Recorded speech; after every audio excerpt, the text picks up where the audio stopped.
Yesterday, I failed to mention this before we began, but yesterday I understand that Coach Gibbs was in town and gave a talk. How many of you heard him? So I was really pleased when he agreed to open for me. Great coaches. I mean, they're really great coaches, not the good coach. The great coaches, they kind of go with the idea that if we succeed, it was you, and if we fail, it was me. Absolutely. All that sort of thing. And because we did all the invoicing in my department, we were the front end of every month-end close. Any accountants in here? Anybody working on that side? Okay, so we were the front end of the month-end close, and it was important we handed off that to the accounting department at a prompt time so that they could go ahead and complete the month-end earnings reports and the quarter ends and year ends and all that. Well, it was a crunch time. So this team of folks were always really busy, and there was a lot of overtime associated with that work. Now, I'm several steps removed. I'm the vice president. I have a director, there's a manager, there's a supervisor, there's the team of folks, okay? All I know is I got a big line item that says overtime. And at the end of the year, it's a big number. Now, it would be really inappropriate for me to step in and say, you got to quit that overtime. I would have created a huge frustration. What are you talking about? We got to do this. And it would have been even worse if I'd stepped in. Let me show you how to do this much more efficiently. Because I'm too far removed. I wouldn't have any idea what they were doing. But what I did instead is I walked down the hall and I got to the cubicle of the supervisor and I said, hey, how many man hours does it take to complete the close? Would you mind, when you do this month-end close, would you mind get me that number? I'd appreciate it. And I left. Month-end comes, I come back. Hey, how many man hours did it take to do the close? Don't know. Remember the step? Allow them to try, allow them to fail, allow them to try and succeed. No, I'm really serious. I really need to know that number. Would you do me a favor? Would you clock the beginning of the close and the end of the close and calculate how many man hours, all the different people that have been involved in it? I really need to have that number. It's real important. Would you get that for me? What do you think? I got a number when I went back. Yeah, I got a number when I got back. How many man hours? I got a number. Great. Thank you so much. Would you do me this favor?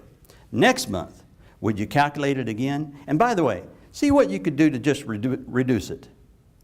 That's all I said. I have no idea what they did. All I know is I came back. How many man hours? Got a number. Lo and behold, it's a lower number. I go back to my office. I write my monthly report to the CEO of the company, and I include in it a paragraph.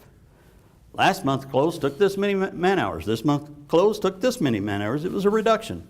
I didn't care how much of a reduction. I just wanted to be able to point out it was a reduction. And I made sure everybody in the department, the director, the manager, the supervisor, and every one of the folks, the clerks that were working to do that, got a copy of that report and saw that paragraph and saw that their work mattered and saw how they had gotten an accolade for an improvement. Next month I come by. Hey, how many man hours did it take to do the close? It was a smaller number. The next month, it was a smaller number. And we've got an encouraging trend line going here. In fact, it got down to about half of what it was. Now I know that they're going to need some help. So I come by and I say, hey, you guys have been doing a really good job with your close. Do me a favor. I want you to kind of think outside the box. Think about what kind of system that you might need, what kind of software you might be able to use, any kind of tools or whatever that would help you be more efficient, more productive, and let's see if we can drive that number down even more. I don't have any idea what they did, but I do know that they had some meetings with the manager and with the director. I have no idea really what they did, but I can tell you the end result was about 20 to 25% of the original number. We had eliminated all the overtime. All of it. It was as if I had eliminated someone from the department. And all I did was say, hey, see if you can just reduce it just a little bit. That's an encouraging trend. Let me offer you a way that you can have your own encouraging trend.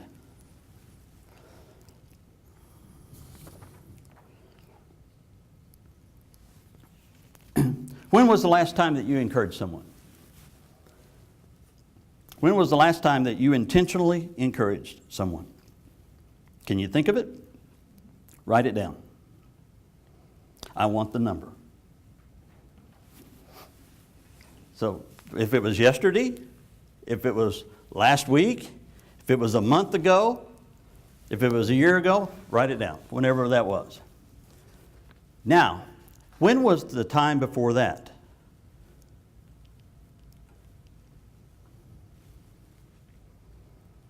So I'll give an example. If I encouraged someone yesterday, and the time before that was 2 months ago, right? Now I have a time span between the two. 2 months. That's what I want you to calculate.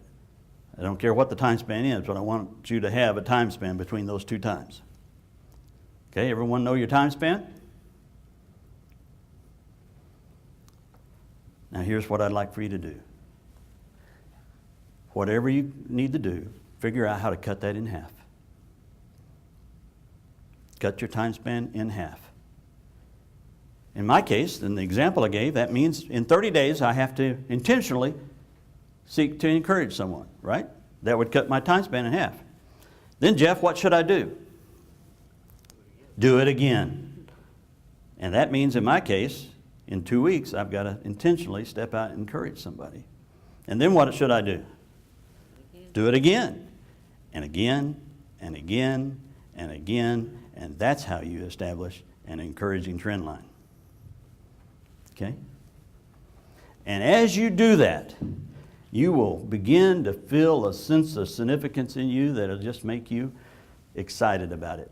And in fact, it'll be your motivation for wanting to continue to do it.